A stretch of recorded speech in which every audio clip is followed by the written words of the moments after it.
It's kind of funny in a video I posted about JTP Freak and Charlie. I forgot to cut out my false start, because sometimes I'll start these and I'll start them again if I don't like how they start, and I left that in, so. But I thought it worked because it's like I'm thanking you guys twice, so thank you again. But anyway, some people have been kind of curious about how we make the RSSTB sketches, and I just kind of want to tell you guys our process. We don't write anything. I don't like to, if we have lines to say, they usually come out wooden, so we try to just come up with a basic premise and then we improvise all the dialogue on the spot. Usually we'll just turn on the camera, and that's when most of the good jokes come. And that's what I found in high school, when I would write scripts and my friends I would perform them, the written jokes would fall flat, but the stuff that we would just come up with on the spot would always be the best. So that's what we've always tried to do with these new sketches, is we actually try not to plan it out too much. Sometimes when we make sketches with people that have never made a sketch before, they get kind of intimidated at first. They don't know what's gonna are they gonna have to memorize lines, or are they gonna have to be there for hours? Marissa and I actually, I was making videos before I met Marissa with her friend, and her friend Megan introduced Marissa and I. And Marissa was in a sketch called Old Friends, which is, I think, one of the first videos we have up on YouTube. I'm pretty sure it's still up. I don't think there's any. It might have been taken down because there was a Nelly song in it. But if it was taken down, then you can get it on the DVD. But anyway, I don't know if it's on the new ones, but we could make one for you if you want it. But let's see. Anyway, Marissa thought she was going to have to be here for hours, that we were going to write out a script and rehearse it and do all this shit. And I was like, no, let's just fucking go out in the backyard and shoot some shit. And that's usually how we do it. They take about, well, it depends, how complicated the skit is. Last night's video with Charlie and I in the kitchen took about 10-15 minutes to make. We do it really fast. I'll move around the tripod. There's no cameraman. At first, I felt like I needed a cameraman, and so I would always have someone come over and shoot it, because I liked how it looked handheld and stuff. But then it was too much work to try to get someone over here. So I just kind of put it on a tripod one day and said, oh wait, this works. And I kind of have the sketch in my mind, as we're making it.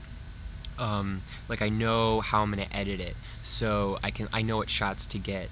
Someone asked us if we shoot with 2 cameras, because there'll be conversations between Marissa and I, and the dialogue will be overlapping, or we'll be reacting to each other. What we do is, I'll do my whole part. If it's a conversation with Marissa, I'll do the conversation and she won't talk. I'll just kind of be like, what do you mean? I can't believe it. Pretend she's reacting, and then we'll shoot it from Marissa's end, and we'll from Marissa's rear end. No, I'm just kidding. Anyway, and then we'll edit it together, and I mix the sound and stuff, and I've gotten a little bit better at editing, I think, so I'm able to kind of balance the sound levels. Because at first it would be really choppy, because we don't have professional sound. That's probably our biggest weakness. But the microphone on this camera is really nice. I have a Canon GL1, that's what I shoot on. It's still an excellent camera. A lot of Consumer Reports say it's better than a lot of the HD cameras. And, where's my dog coming? Anyway,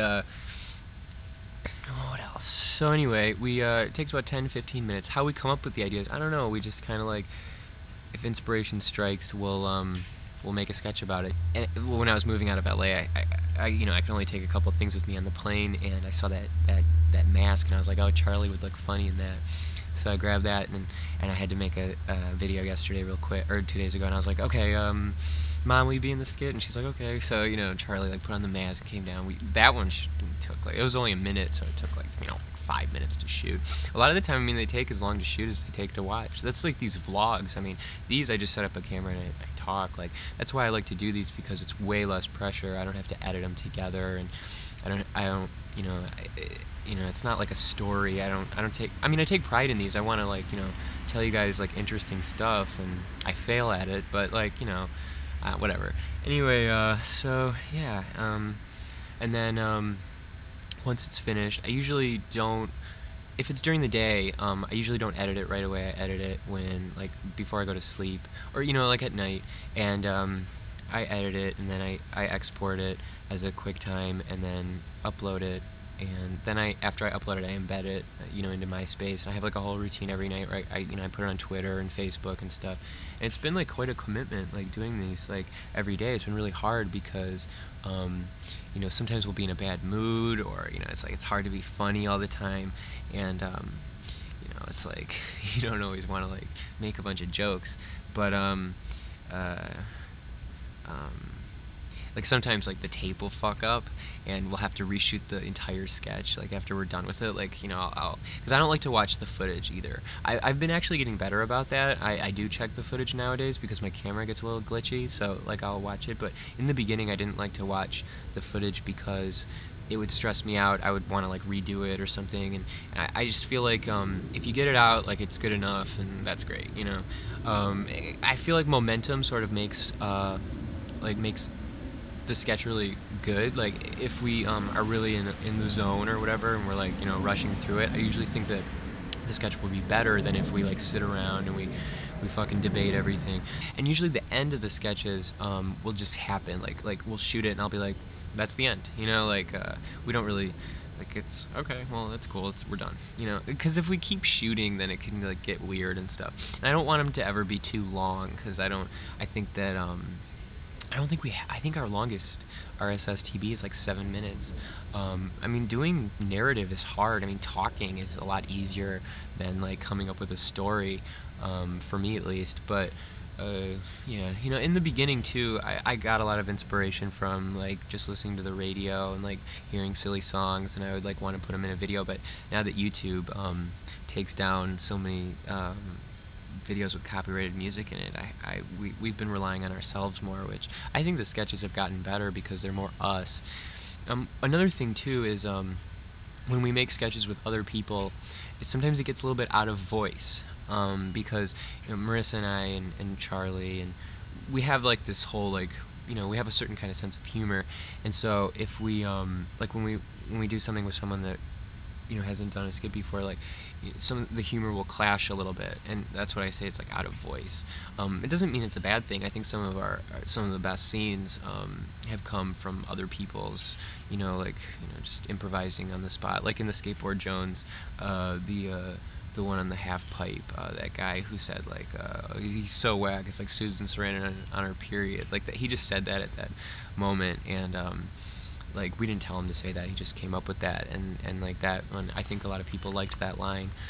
So I'm not saying it's a bad thing, I just think that it's like sometimes it's weird, like if some people though too, they don't take direction as well. I'm not saying that guy on the Skateboard Jones didn't take direction, he did. Like, when people improvise dialogue, that's great, but when people take the sketch in a totally different direction, it gets kind of weird. Like, we used to have a friend that we would make skits with, and she just, like, had no idea. We would tell her, like, okay, I'm gonna walk in, and you say, like, hello.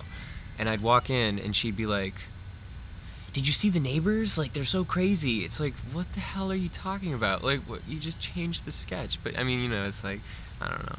I mean, it's cool when people help us, like, it's great, and we usually we work with what we have, and so that's another thing too. It's like if we see something that's cool, like I said, like the bandit mask, or like if we have a cool prop, we'll come up with a sketch around it, and yeah, so I don't know, that's how we make them, and I appreciate you guys watching, and yeah, and we love to make sketches with people. I know that I'm in Michigan now, so I asked Christopher S. Mack if he wanted to be in a video, and he said yes, and so I'm excited about that.